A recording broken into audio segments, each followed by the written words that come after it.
This is Colin Liddell, and this is the Shortpod, a brief and succinct podcast commenting on the events and issues of the day. And today it is the 10th of April 2025. We are living in a post-American world. A few days ago, Donald Trump went a little bit crazy, some say, and imposed brutal tariffs on a lot of countries that have generously been making things and sending them to America in return for pieces of paper. The hope is that this will somehow revive American industry. There have been a lot of interesting viewpoints and takes on what is actually going on, but one of the features of this latest spasm in international affairs is that nobody's really sure if Donald Trump is completely doolally or if he's actually being very, very cunning. I think this is because it's very easy to be subjective in a case like this.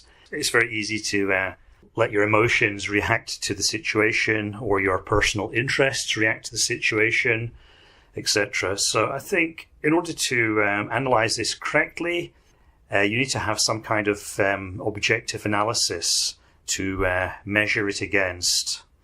And I'm going to give a macroeconomic analysis here.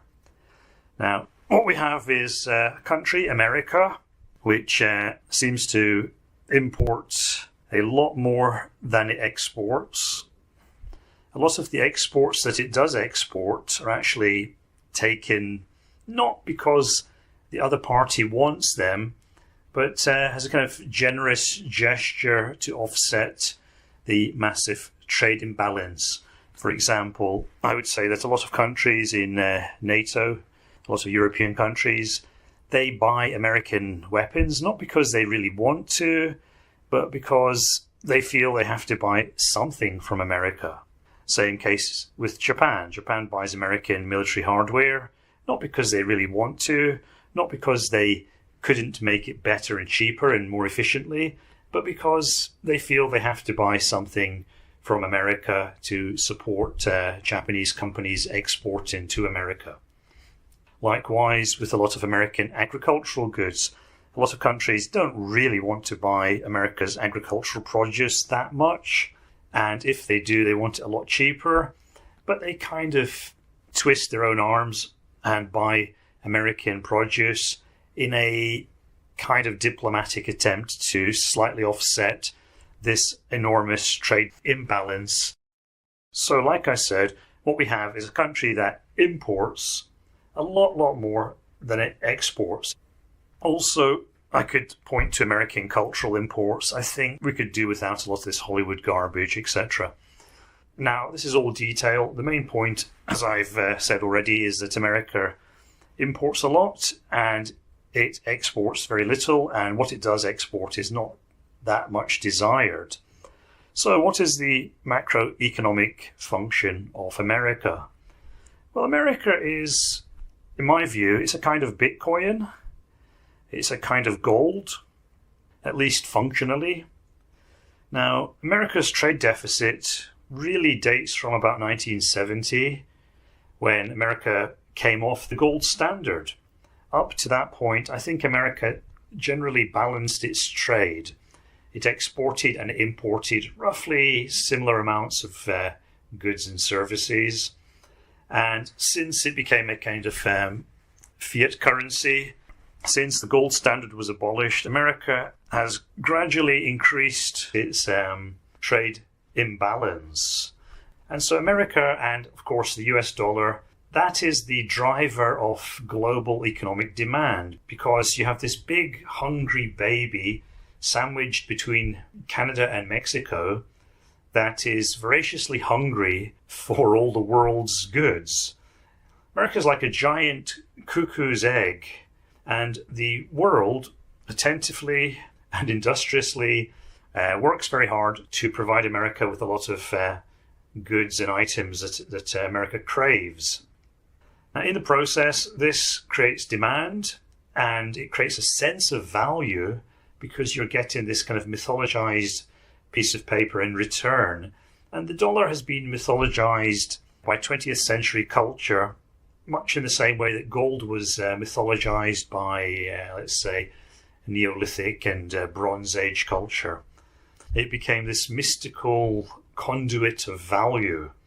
As long as people believed in it, it exerted this pull, and this pull created the dynamic forces that drove the global economy that powered the rise and fall of empires. And the US dollar has kind of played a similar mythical role in the 20th century. So this is kind of a win-win situation for America. It's able to, sit on its arse and pump out dollars, and all the goods and services of the world flow into America. And Americans don't have to work too hard or be the sweatshop slave labor force of the world producing all these things. So what has Donald Trump gone and done? Trump is basically saying America is not gold. America is, let's say, what's the opposite of gold? America is shit. He's saying America is not gold. You don't need us. You don't need our dollars. We don't need all your products, all your manufacturers, all your fine wines, all your technology, all your fancy, well-made, well-designed German cars, etc. And so he's removing that economic driver from the world economy. So that's a problem for those countries. Countries like Germany, countries like China and Japan, they need to find a reason to get out of bed in the morning. And their reason for getting out of bed in the morning is to go to work, to go to their factories, and to produce a lot of high-class, highly engineered, well-designed, well-made, efficiently made, cheaply made products, and send them off to America in return for dollars. And if they don't have that driver, then they have to find a substitute system of motivating their economic activity. So in a nutshell, this is the problem. America is saying it's no longer the gold of the world, it's no longer the Bitcoin of the world, it's just the same shit as everybody else of the world, and therefore, unless you want something American, you shouldn't be sending America something Asian or European. Now, how is that going to work out? Well, first of all, goods and services, products from abroad will still continue to flow into America, I think. If they do stop flowing in, if the Trump tariffs really start to bite, I think he's gone to 104% on China. If that cuts off the inflow of goods to America, then Americans will actually have to make things themselves. And I think a lot of analysts are right in saying that that's going to be a lot more painful and difficult to do than people assume. America can't just suddenly create a lot of automated factories to produce everything. It's not going to work as simply as that. So we're going to see real shortages in America, real inflation, real political dissatisfaction. That seems the most likely outcome. And if that happens, it's pretty cut and dried that Trump is toast. Either Trump will be ousted, assassinated, or else he'll be kept on in a kind of lame duck capacity. And then the next move will be to damage limitation and a return to relative normality. But I think things will never quite be the same again. America will probably be diminished by this episode. Over and out.